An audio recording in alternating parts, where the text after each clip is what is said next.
One, two, three, four.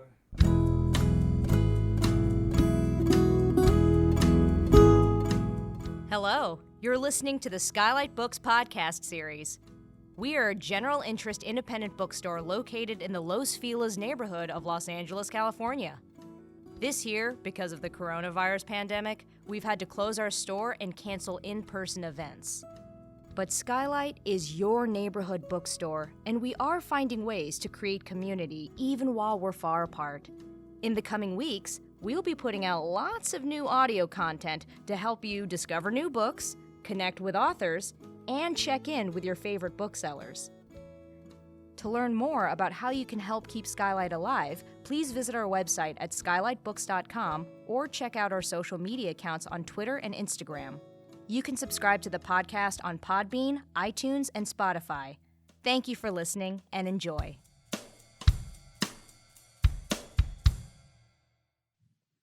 Hello, lovely listeners, and welcome back to SKYLIT. This is the SKYLIT Books podcast series, and I am your host, Maddie Gobo, Events Manager.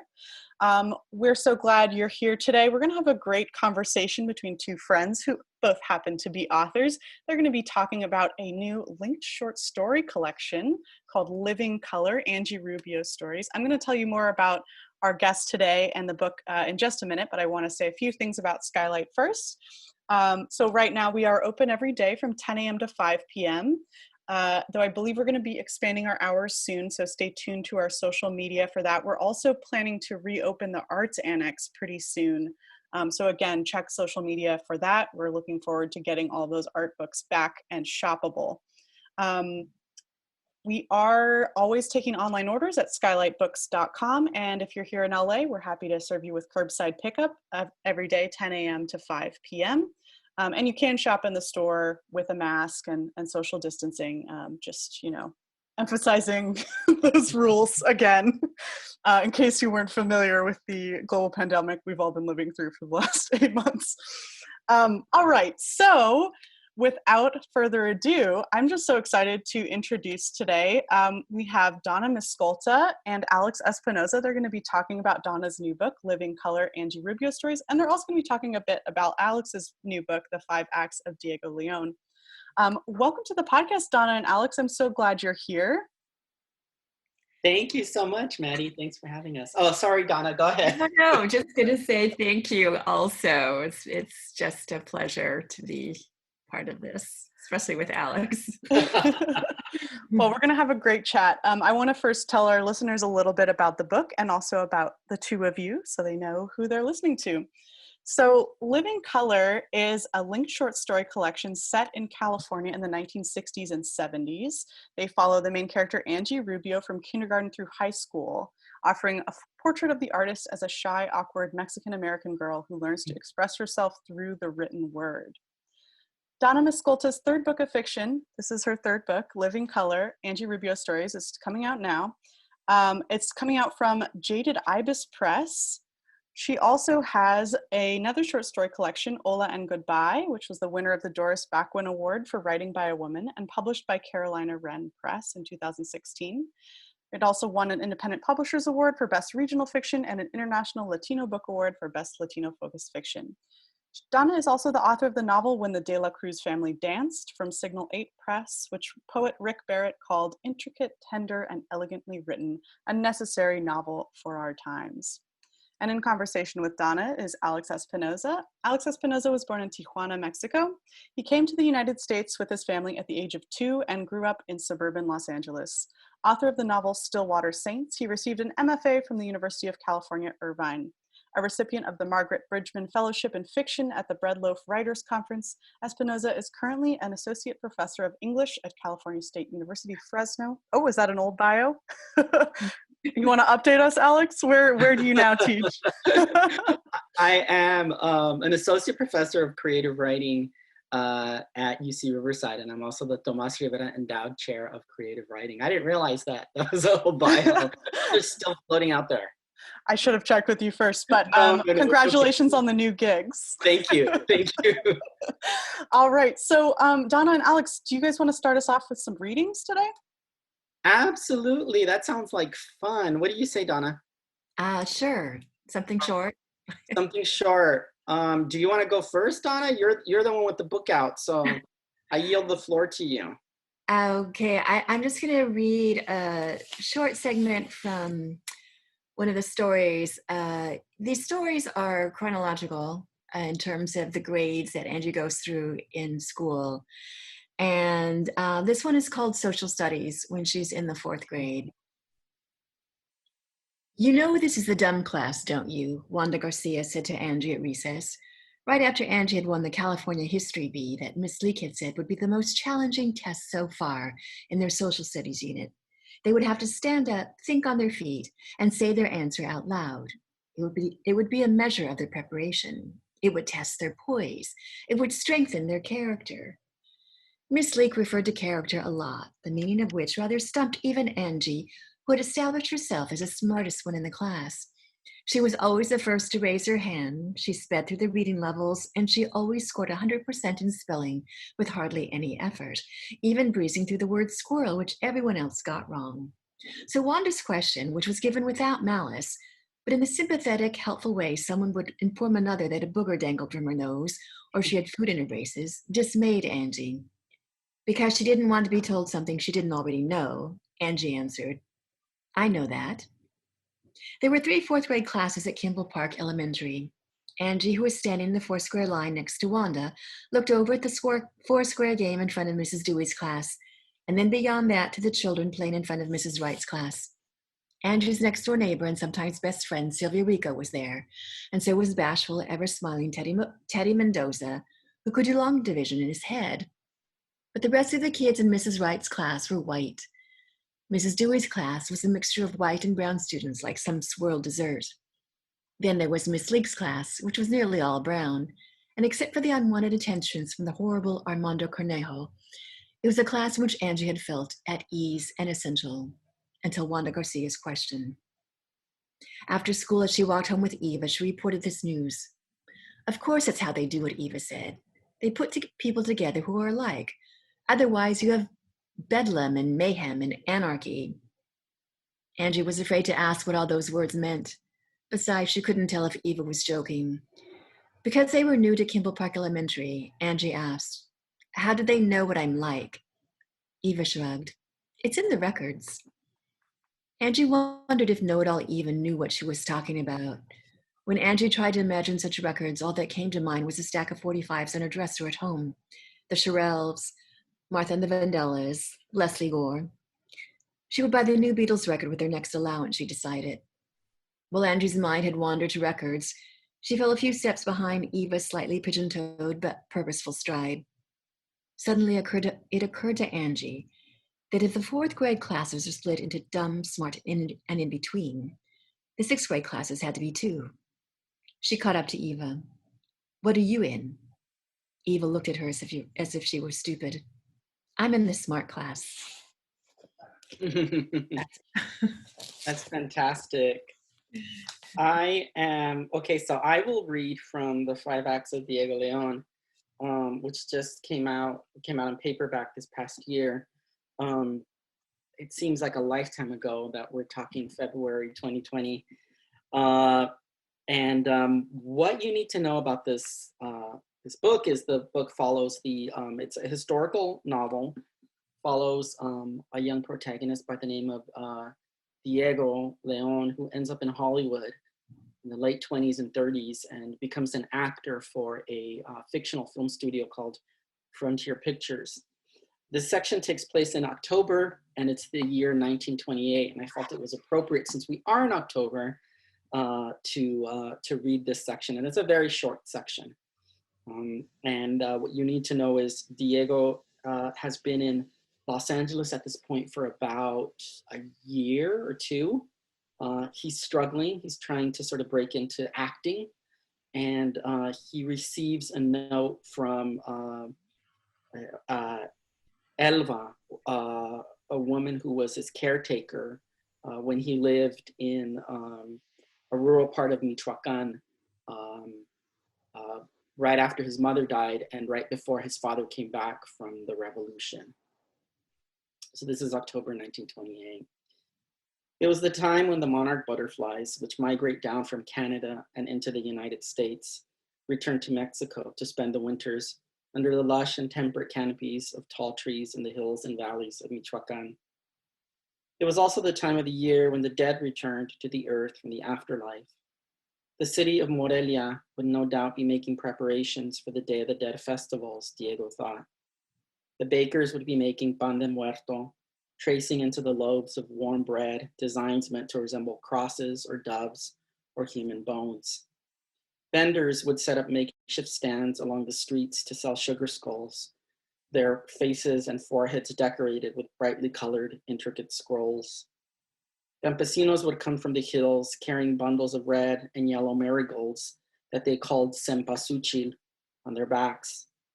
Elba once told him the Purépecha referred to them as the flowers of the dead because their color helped guide the spirits of the deceased back to the altars their families erected for them, adorned with food and alcohol and candles. It was Elba who taught him not to fear death, not to fear the spirits that returned each year. So it seemed only fitting that the news reached him then, during that time of migration and return, that time when the air is heavy with the spirits and echoes. He was in the courtyard of the Ruby Rose, the apartment building where he rented a room. He was sketching clouds in the sky with a thick charcoal pencil, remembering the name in Purépecha of charcoal, Paniqua. A Western Union messenger approached and handed Diego the telegram. It was from his grandmother. He signed for it, and the messenger bid him a good day before turning to leave. No doubt it would be another plea for him to return. But no, it wasn't. His father, she wrote. His father was dead. Her message was brief. He glanced at it, catching only a few words and phrases as he felt the blood rush to his face. An old woman had appeared at the door with the man who identified himself as Luis Vara.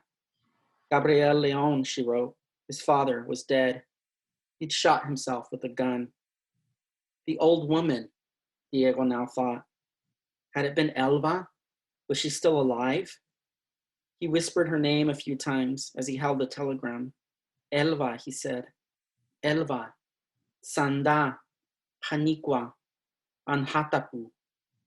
He conjured up an image of her, a scent or a sound, something to remind him of her presence in his life. He tried remembering his father's face, but all he remembered was the scar, the one he came with after fleeing the revolution. Diego rose now, and the notepad and pencil fell from his lap and onto the floor of the courtyard. He had to go. He had to find a church. He knew it was important to pray now.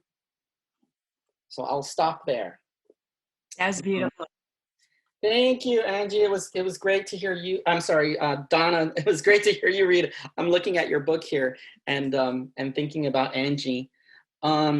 It's great to be here with you.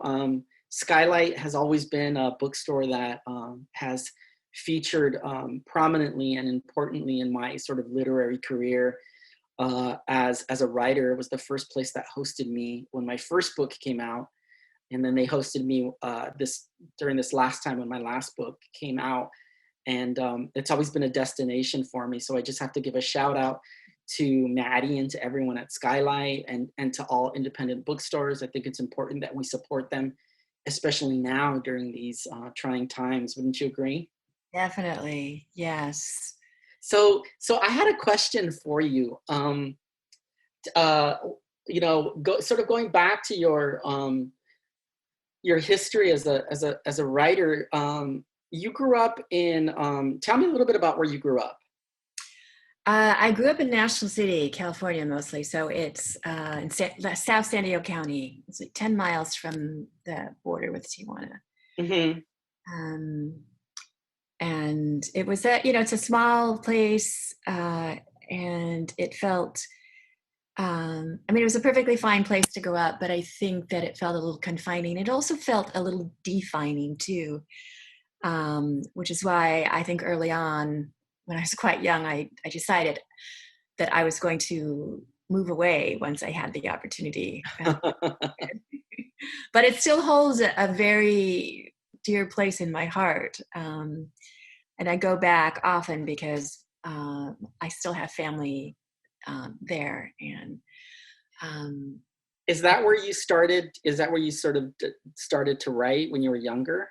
No, I didn't really write when I was younger. I was in love with books. I liked the idea of being a writer. I just didn't believe it was something I could do.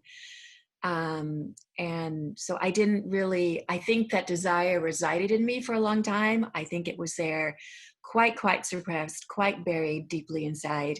And it wasn't until I was in my late 30s that I realized that something very essential was missing from my life, and it was writing. And one of the things that was the impetus for me to pursue it was when my friend Kathleen Alcala had her first book published. Oh, yeah.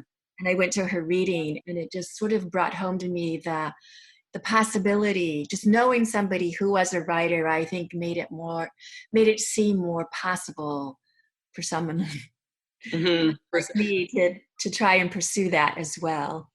So what did you do? Like, did you take writing workshops? Did you Yeah, I tell us did. a little bit about that journey?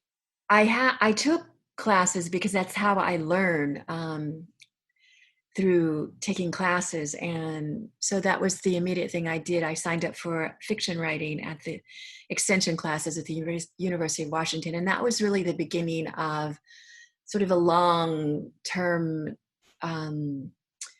commitment to taking classes and workshops. And so I started doing that my first class I enrolled in was in 1992. And then several years later, I felt like I was ready to go to a workshop. I went to the Community of Writers workshop. And that was a real revelation to me too. Just meeting other writers, and also being in a workshop group where, these faculty, these famous writers would rotate in, and we would have the opportunity to not just meet them, but to hear them talk about writing, and for them to lead a workshop in writing, how to read somebody's work and how to discuss it. That was really important. Yeah, lifetime. It was the beginning of a lifetime of study. Yeah. So what were workshop experiences like for you as a writer, as a writer of color, writing stories about, communities of color? What was that experience like? Well, it was always scary to share your work, but before the Community of Writers workshop, I did go to a very small one-day workshop on the Olympic Peninsula. It was at Olympic College. I live in Seattle, and so I shared a story that eventually appeared in my collection, Ola and Goodbye. And the characters in that book are 3 generations of a Mexican American family, and the first generation are immigrants. So I shared one of those stories, and one of the comments I got was this older white gentleman who told me that I absolutely got my character wrong because he knew a Mexican American woman and did not behave that way. And it was like, well, wait a minute. Like, your one experience with a Mexican American woman and makes you an expert. And it's like, I didn't know how to respond to that remark. It was my first experience with having, other people read my work and listening to their comments. And I guess I was just sort of startled. And I didn't know how to respond, but it made me think too about how people bring their own experience to a work, and if your work doesn't match their experience, and if they don't have room to let that other information in that's new to them, then it's then they don't have room. They won't accept anything outside of their own experience, which I think is fortunate because that's why we read, right? Yeah. Expand our experience and to learn about other people's experience outside of our own. Sounds like you handled it a lot more diplomatically than I would have, I'll be honest. Well, I mean, I think I didn't handle it. That's a problem. I didn't handle it. And I think now I would, of course, respond differently. It was just, I was kind of shocked. Yeah, well, those situations are really hard to handle. I think it's, we don't have manuals for that, right? And we don't really have, having been both a participant in the workshop, like at places, summer gatherings, and then also being on faculty now at many of them. Those conversations always come up, and we there isn't a manual for how to deal with those things, unfortunately, right? So we're kind of left to our own devices, right? Yeah. And so it makes me think too, like looking back at your first book when it came out, Stillwater Saints. Mm-hmm. And there was a lot of positive response to that, I remember. But I think you might have also gotten some responses that were sort of akin to what I experienced in that first workshop. And so what did you do and how did you respond? Because it was your first book and it was like, everything is new and everything was raw and yeah, I mean, it was very strange. I didn't, when I set out to write that book, I didn't think that it would, sell to a major publisher the way it did. I mean, I was really lucky. It was like this, once in a lifetime thing. I signed this huge book contract.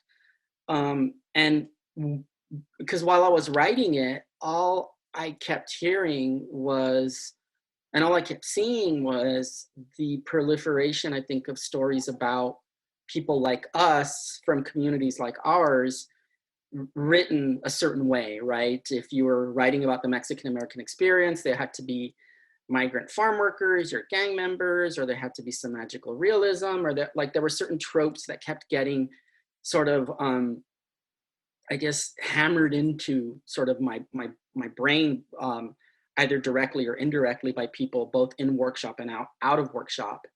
And so, being the stubborn sort of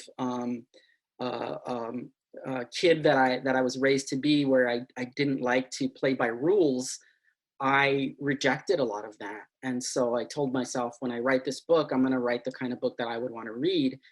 And I'm going to populate it with the types of Mexican-American characters that I see every day. Truck drivers and insurance salesmen, school teachers, shop owners, those were the people that I saw in my community, who were just as real and as vivid as any. And I felt like I didn't have to resort to, to shorthands or stereotypes, but I certainly did experience a lot of those comments, people saying, I don't know any Mexican family that has only one or two kids.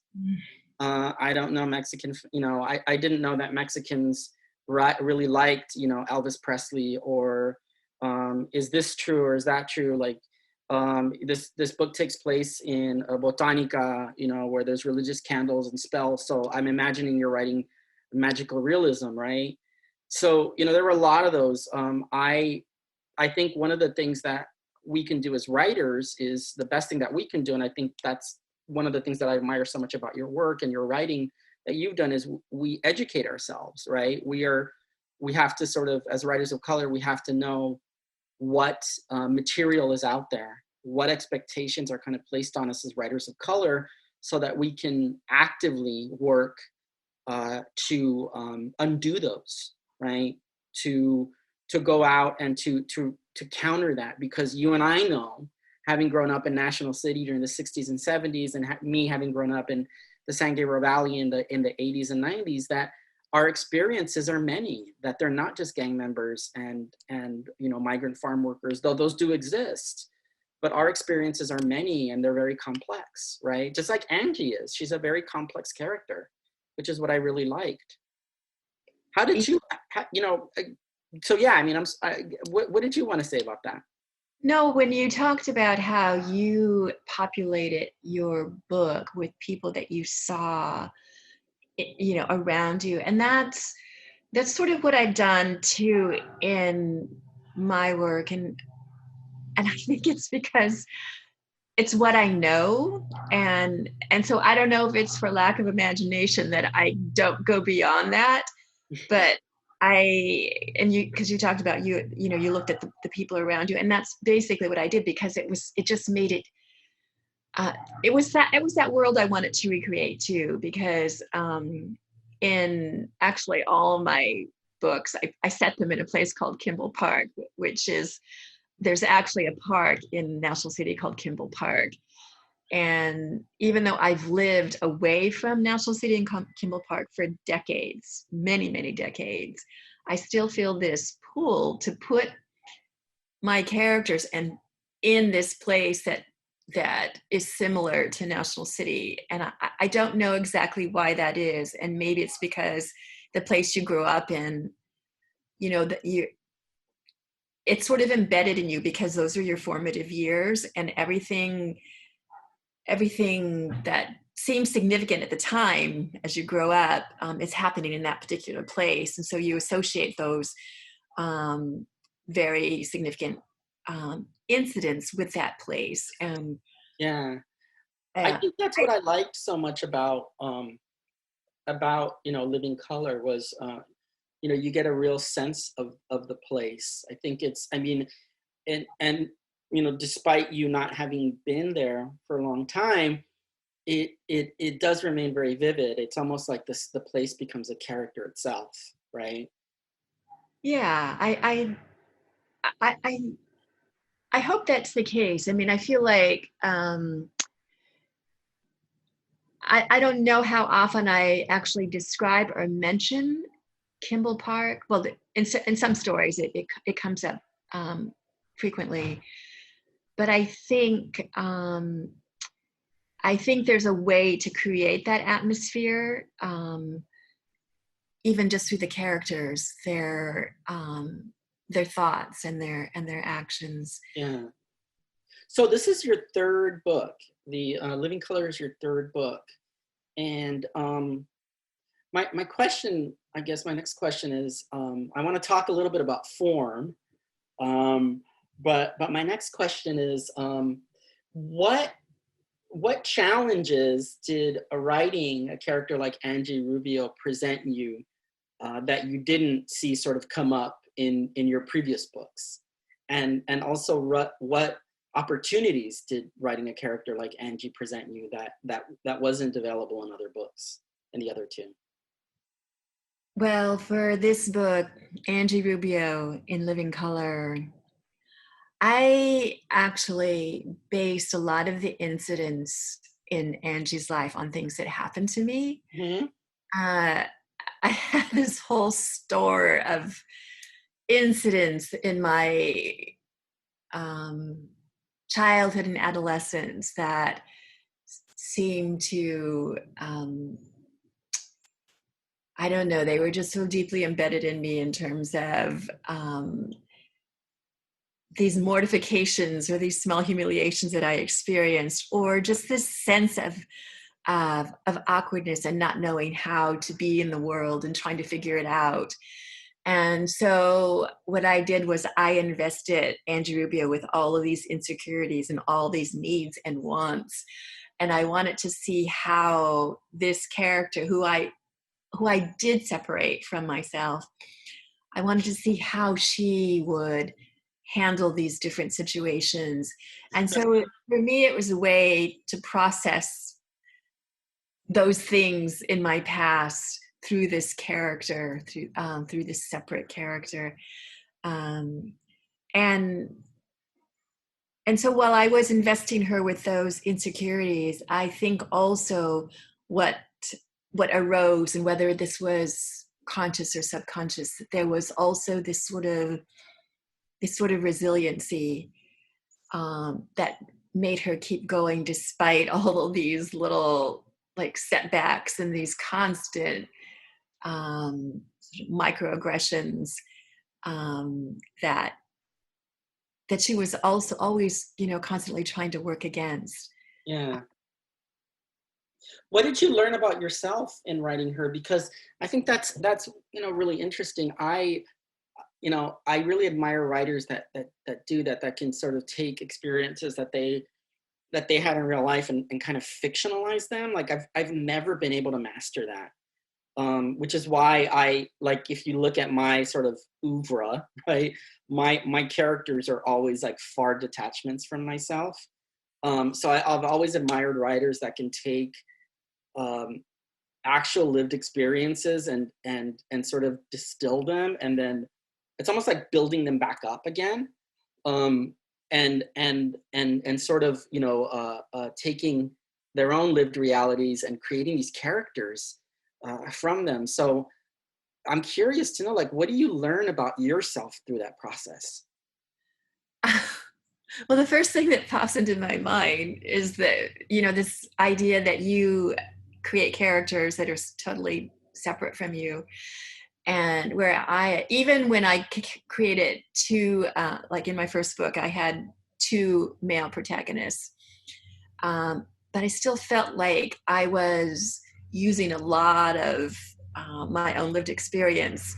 So I'm just wondering, because what I would love to do is write something like you did, like the 5 Acts of Diego Leon, where it's totally separate from somebody that I know or have, or even myself, where I, a lot of my work sort of arises out of things that I know or have experienced. So I would love to be able to do that.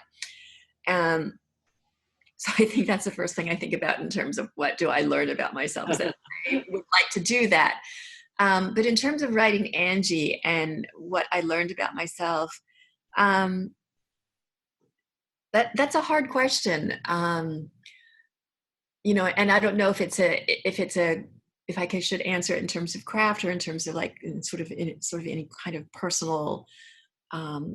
Whatever you feel. I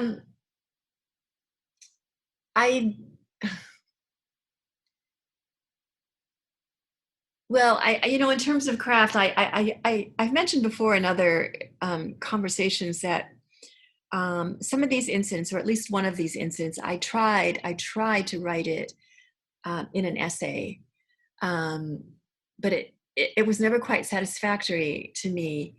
But when I started to fictionalize it, it made it easier because I could throw in all these different things that that didn't actually happen. That I could create something, I could create a situation, I could create the responses to this character that this character would have. And that gave me more freedom to really think about what that incident meant to me. But I could view it through the eyes of another character and see how she reacted to it.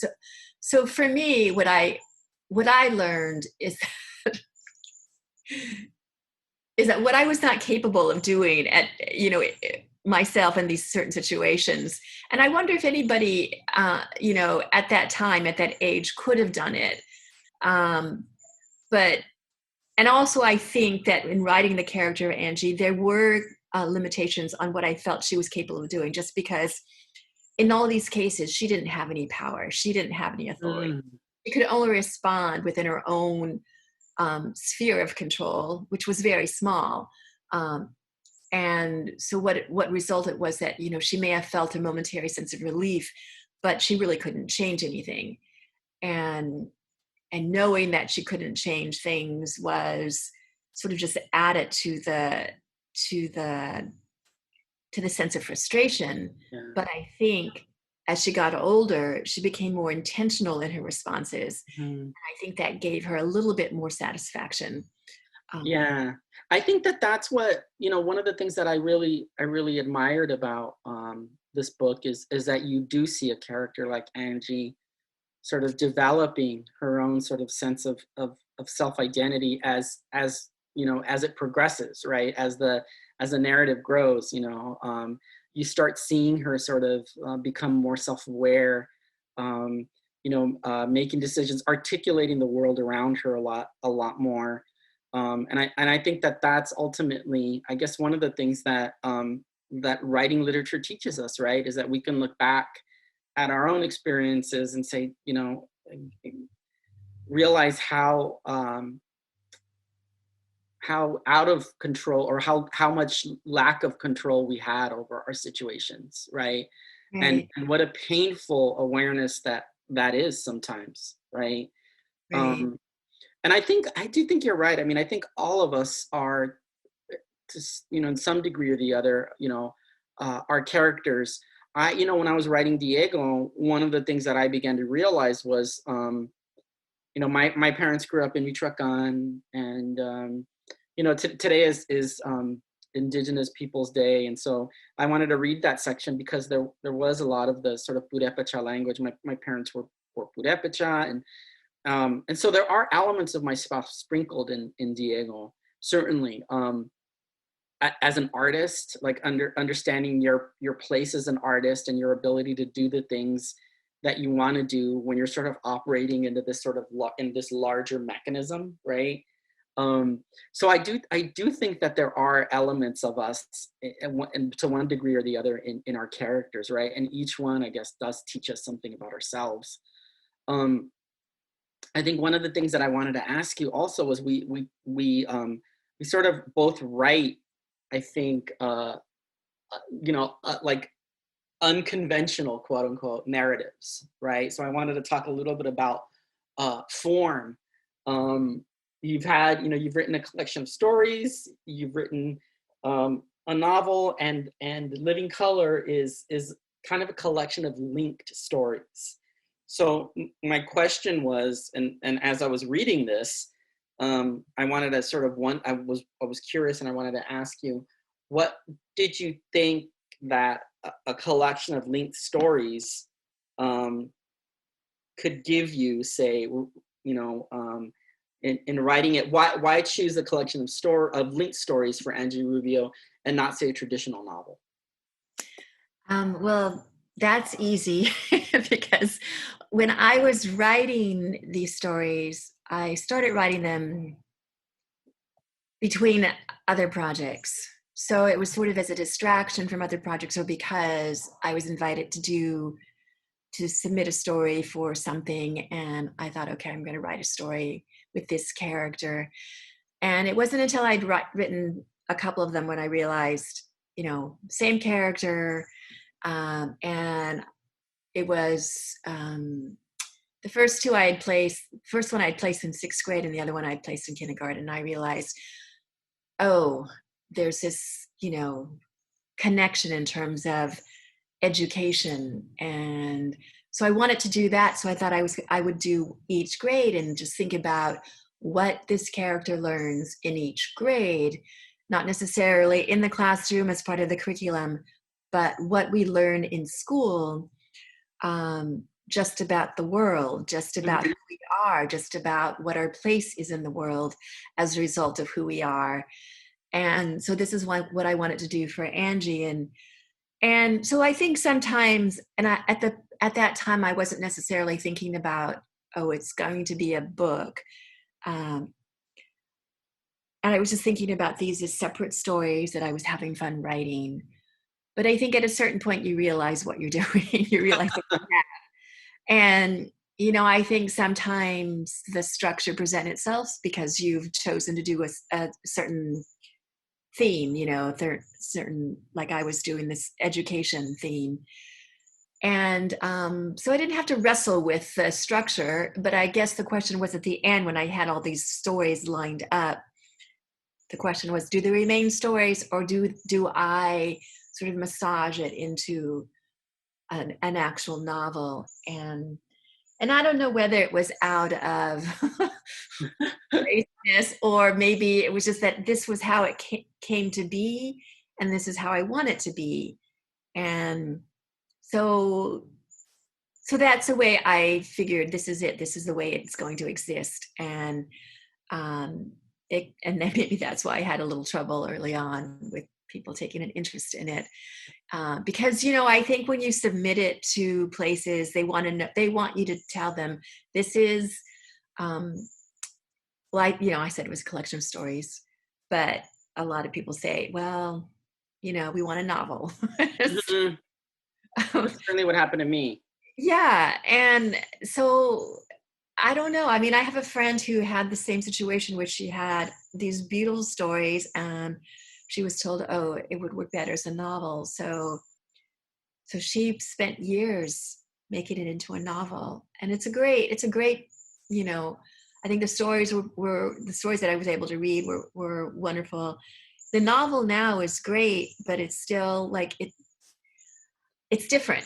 Yeah. It's, Yeah. so, Well, I think that's, you know, that's kind of what happened to me with my first book. You know, it started out as my senior thesis at UC Riverside, where I now teach. It's kind of strange to be, you know, sort of on the other side of it. And I tell my students all the time, you know, my undergrads, you know, don't discount what you're doing here, because it could certainly be the material for something bigger. I started working on Stillwater Saints when I was an undergrad, and they started out as stories.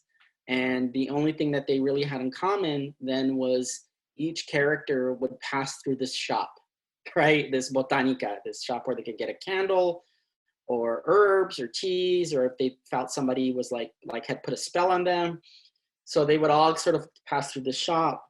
And when I graduated and I applied to graduate school, I went in with that project and I said, well, I've got this, you know, this book and I want to work on this. And then the more time I spent writing the characters, then it sort of came the community, right? So I thought, well, I want a fictional community because I'm a big fan of people like Faulkner, and you know, Winesburg, Ohio was a book that I read that really, you know, influenced me. So then I created this fictional community, and then before I knew it, I had people kept saying in the workshop, well, what about the one that runs the shop? And so then I wrote her, and I decided, well, since all the characters are in first person, I think I want to write her in third person because I hadn't written third person before. So then now I had these first person stories, and then this sort of larger narrative gluing them together with this woman, older woman who runs a shop, and her experiences over the course of a year. And so when I finished it, I was like, well, what do I have? Do I have a novel, or do I have a collection of stories, or do I have a novel and stories, or what is it? And it was a professor of mine at Irvine who said, no, don't worry about what to call it. You know, we didn't know to call it a novel until somebody else wrote it. And then another person pointed and said, hey, look, let's call that a novel. So I kind of went out with that. And when my literary agent took me on, she said, well, we'll market it as a collection of stories. And I thought, okay. And then when my publisher, when Random House bought it, they took it on and they're like, no, it's a novel. So it's sort of, you know, I think you're right, though. I think we as writers, the important thing is we have to respond to whatever form the book takes, right? Like whether it's, you know, a collection of stories, linked stories, a novel, novellas, you know, those are all sort of like constructs, I think, that are beyond our control, right? The only thing that I think it's important for us as writers to control are the characters and the situations, right? Like Angie is the one that's clearly pulling us through all of this. And I think that in and of itself is an interesting and a very unique structure, right? Because to me, these stories read like a complete portrait of a young woman, right? Growing up and sort of struggling with a lot of the same things that I recognize in myself struggling, whether it's a novel or a collection of stories or whatever, doesn't really matter. What matters is that there's an engaging character, right? Who we as readers want to really be able to sort of root for and understand and champion. And I think that's what makes it so special, right? yeah, I think what you said about the character who engages us, I think that I agree that's pretty key. Yeah. Were there writers that influenced you? You For know, this particular book, I have to say, what what I remember when I saw the movie Boyhood. Mhm.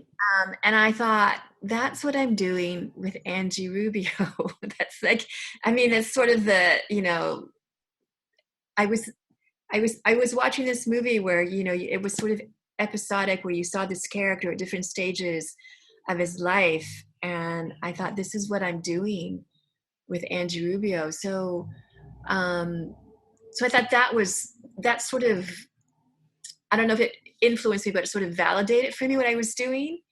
And in terms of um, writerly influences, I mean, I think that there are writers who I read, and I know that they're influencing me in some respect. Um, but I can't identify exactly how, because I think that we are influenced by who we read and what we read, and we're sort of subconsciously tucking things away that we want to try to emulate or try to remember how they did a certain thing. Um, and I mean, I could mention like writers that I admire and read. I won't be able to say exactly how they influenced me. That's okay. Um, but yeah, I think almost everybody I read, I have has some influence on how I look at what I'm doing. Yeah. So, and also, so like when I've been reading the Five Acts of Diego Leon, one of the things that I think about is, because in Ola and Goodbye, my story collection, I mean, I do set some of those stories like in the 20s, 30s, 40s. But I was wondering about how you went about um, establishing the story and those characters in that specific time period. Yeah, you know what? It was really funny. It was kind of a weird sort of accident. I had seen a write-up in the LA Times um, about there was the Ricardo Montalban Theater. They were gonna, you know, sort of establish it was a big write-up on it, and they interviewed the actor, and one of the things that he mentioned was we talked a little bit about his experiences in being a Latino actor in Hollywood, you know, during the period that he was coming up, and some of the the frustrations that of always being typecast, right, as a Latin lover, getting his wanting to do other things but not getting permission from the studio to do things. So he talked about the frustration of that. And then right around that time, the the Todd Browning 1930s version of Dracula was being released on DVD. And one of the DVD specials was a version that they had done in Spanish of the film, using Spanish actors who would come in at night after the English crew had left. These Spanish actors and directors and makeup people would all come in at night to film. The reason they did that was it was easy to import films to Spanish-speaking markets in Latin America and Mexico during the silent era, because you didn't have to worry about like dubbing or any of that, because all they would do is just change the title cards in between the scenes in silent films. But then when sound came, that completely changed everything. So studios didn't really know how to handle that. And this was before closed captioning and all of that. So they really were kind of stuck in a quandary. And it just so happened that during the early 30s, the Latin American appetite for Hollywood films was growing. So suddenly studios were like, well, what do we do? So a lot of them resorted to filming two versions of the same movie, one in English and one in Spanish. And so that's what they did with the Dracula film, is they filmed, two versions of it. And the DVD special, when it came out, had the version of the Spanish language film. And I thought, oh my God, this is such a great metaphor. So I bought it and then I watched it. and that's kind of what led me to put those two things together was, well, what would it have been like for an actor in Hollywood during the 20s and 30s who's this Mexican actor who comes in and has a lot of ambition and really wants to, be an actor and entertain, and he signs up with this film studio and then ends up sort of becoming this Latin lover and gets really groomed and has an entire biography sort of sketched out for him and constructed. And so that's kind of how that was the impetus of Diego. And plus, I'd read a lot of biographies of people like Ramon Novarro, whose parents, came to Los Angeles in the wake of the revolution, because Ramon Novarro's father was a really wealthy, he was a doctor, and they came to escape the violence of the revolution, and they ended up in the United States. And that's how Ramon Novarro sort of ended up here and developed a really love for performing and dancing, and became the first kind of Latin lover of the silent film era. And of course, Ramon Novarro was, haunted by a lot of demons. He was, a closeted homosexual, and, he was, very Catholic, and he had these huge sort of moral sort of battles that he was always fighting, and he became an alcoholic. And it wasn't until his death that everybody sort of realized that he was gay. And it was when he picked up a hustler, a male hustler, took him over to his house, and this was in the 60s. And the hustler had a brother, and they beat Ramon Novarro to death. Wow. In his house. And that's kind of that's how it was confirmed that he was gay. So, Ramon Novarro was a very tragic figure, and sort of I wanted to pay homage to those trailblazers, people like Gilbert Roland, people like Anthony Quinn, these actors who, under extreme pressure by these film studios, had to perform certain roles. Right.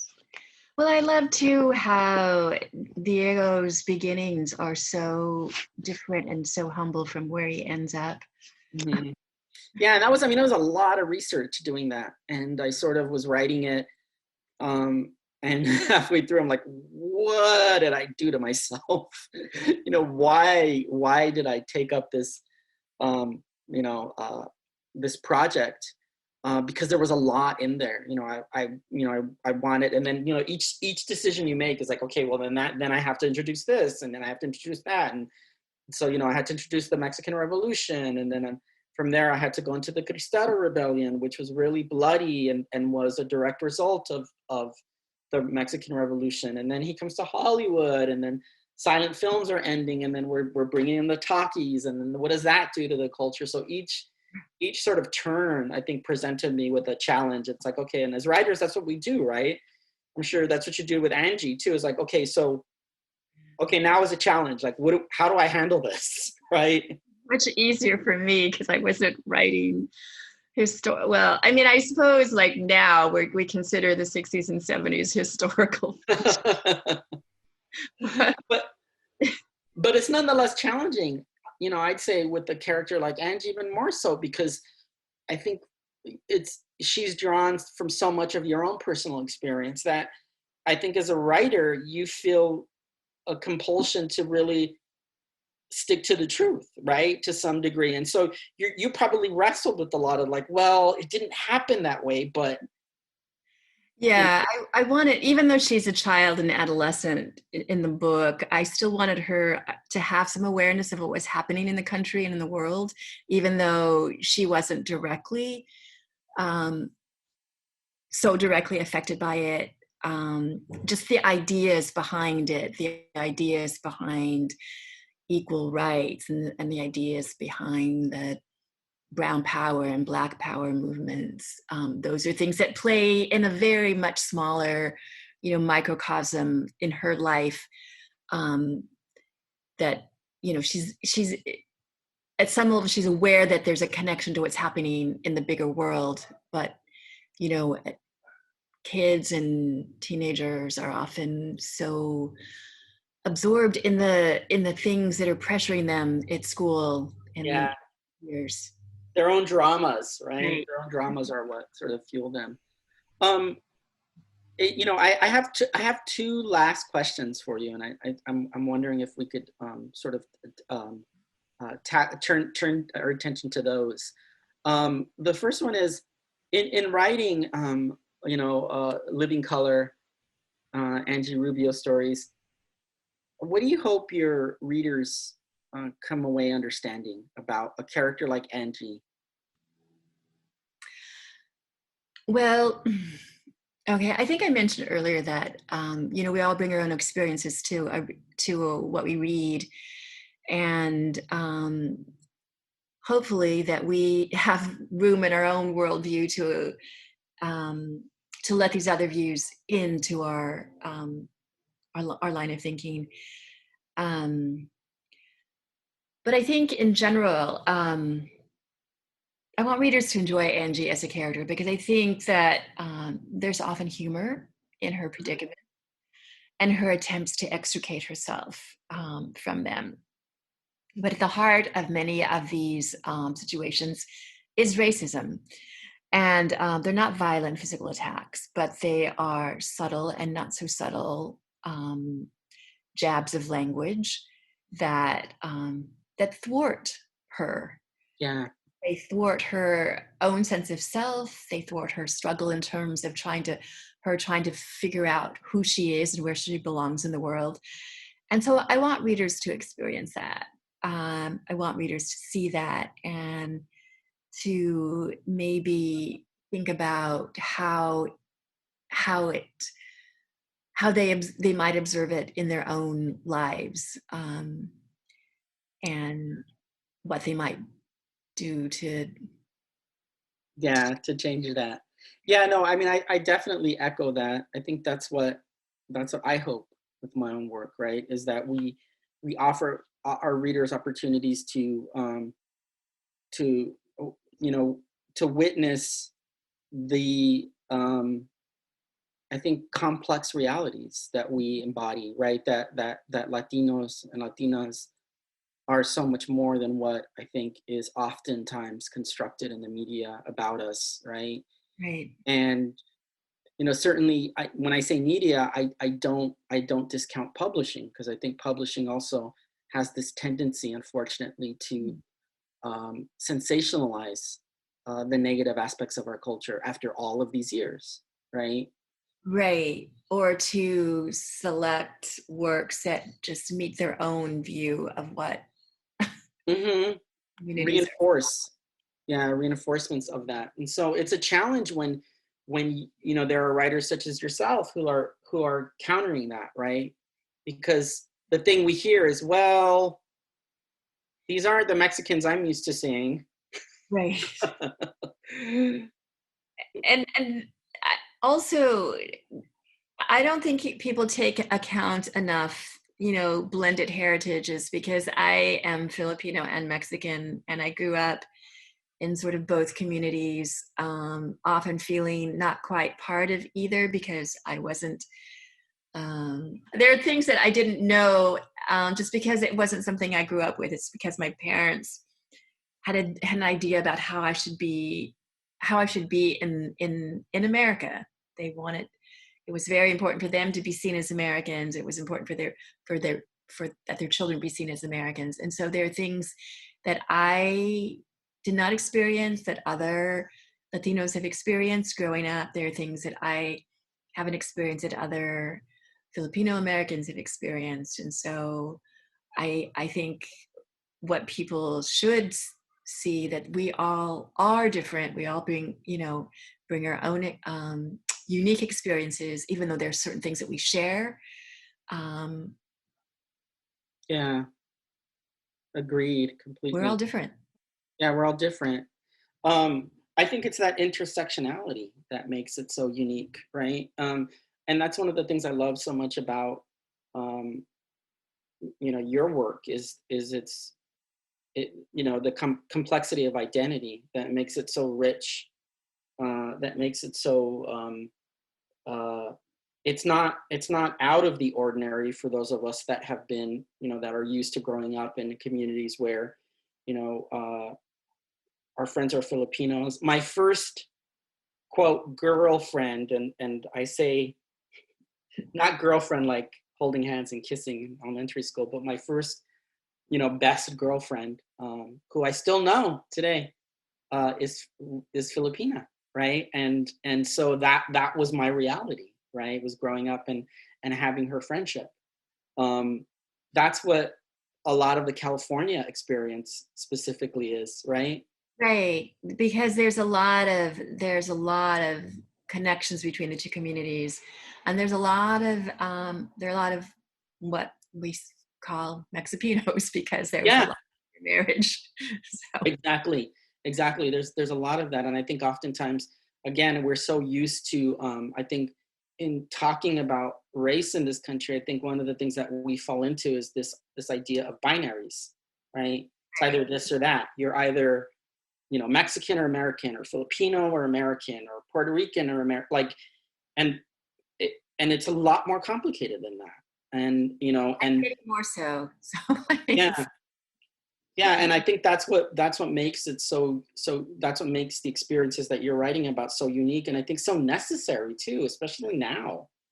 When I look at a character like Angie or any of the other characters that you've written about, is the identity is so complicated, and that makes it wonderful. And there are other, Filipina, Mexican young girls out there who need to see themselves in literature, right? Who need to have their experiences validated, and here's a book that can do that, right?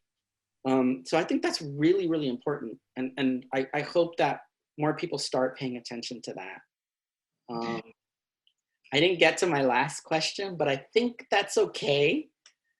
Okay or not, maybe? You should ask your last question, Alex. Let's do it.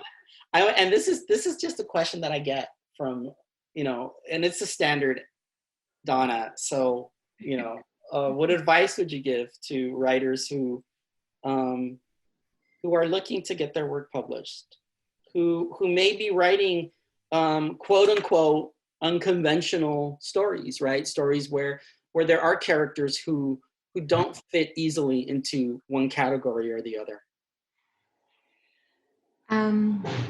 Well, I think it's important to keep looking for. I mean, if you have a work that you feel is ready to go, and you're looking for a place to place it for publication, I think you have to keep looking because there's some place out there for it. And as a person whose works, all three of my books have been by small presses, and which I am so grateful for. I'm so grateful that small presses exist because I think that larger presses tend to have a more narrow, more defined outlook of what they want to publish, because I think I'm more conservative in that. But the small presses are out there looking for work that is different, that doesn't necessarily fit the traditional, kind of model. So I just think, I think of this quote that I think is attributed to, now her name just flew out of my mind, Cynthia Ozick, and it's a quote that is related to the act of writing. Play what feeble notes you can and keep practicing. And so that's sort of applying to writing, but I think it also applies to trying to get published. Just keep doing what you're doing, keep practicing, and I think that something's going to happen. Yeah, very good words of advice. And again, before we close, I just want to give a special shout out to independent bookstores, and independent presses like Jaded Ibis, who really do take chances, right? Who are kind of the renegades and the rebels of the publishing world, because they do sort of, give a platform for voices that are doing really daring work, right? Yeah, that's absolutely their mission. It's a feminist press, and they're looking for books that, for about and by underrepresented people. Yeah. And our bookstores like SKYLIT rock. Yes. They're Thank the you. best. They keep us, they feed us. We love them, and we love the people that work there. And so I want to say again, Donna, it was such a pleasure to have this conversation with you. And for anyone who's listening, please go out and order Living Color, Angie Rubio stories from Jaded Ibis. It's out now, and order it from your favorite independent bookstore. My favorite independent bookstore is SKYLIT, and let's keep them going through this tough time. And Donna, again, thank you so much. It was such a pleasure. Thank you so much, Alex. It was my privilege and honor. Thank you both. Wow, Alex, you did a great outro. I feel like I don't have to do anything. You Did I? Okay. Oh no, that was amazing. Like I was gonna say, like, hear everything you said. Like, small presses, we love them. Indie bookstores, we love them. Thank you both for a fantastic conversation. I had a great time listening today, and I think our listeners will enjoy this as well. And let's all meet back under the skylight soon in person when we can do that again. I know. I miss the bookstore. You don't know how much I miss browsing the shelves and sitting on the bench and reading. I miss it too. Well, Franny, our bookstore cat, has gotten like extra friendly since the pandemic. So she'll be really excited when you come back. She'll welcome you. Yeah. She'll be like, "Oh my God, people!" Yeah, great. Exactly. That's great to know. All right. Well, any last words before we say our goodbyes? Just thank you so much, Maddie. Really appreciate it. Thank you, Maddie. Thanks, Donna. Thanks, Alex. And take care. We'll catch you on the flip side. All right. Bye, Maddie. Bye, Donna. That was fun. Thank you for listening to the SKYLIT Books podcast series. Please don't forget to visit our website at skylitbooks.com and make sure to follow us on Twitter and Instagram. Also, don't forget to subscribe to this podcast for more author talks and bookseller conversations. You can find us on Podbean, iTunes, and Spotify. Stay safe and healthy, and we hope to see you back in our store soon. I see